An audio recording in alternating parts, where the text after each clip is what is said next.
એક એવા શિવલિંગની વાત જેની ઉપર વચ્ચોવચ ખાડો છે।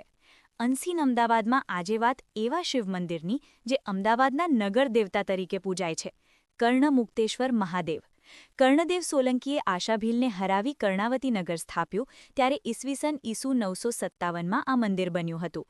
એવું કહેવાય છે કે એક ગોવાળ પોતાની ગાયને માણિક નદીને કાંઠે ચરાવવા લાવ્યો ત્યારે એક ગાય એક ખાસ જગ્યાએ આવીને દૂધની ધારા જાતે જ વહેવડાવતી।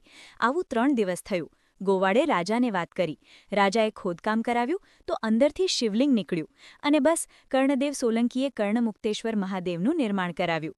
આ શિવલિંગની ઉપર જે ખાડો છે ત્યાં એક સમયે હીરો હોવાનું પણ કહેવાય છે, પરંતુ વિદેશી આક્રમણકારો આ હીરો લૂંટી ગયા।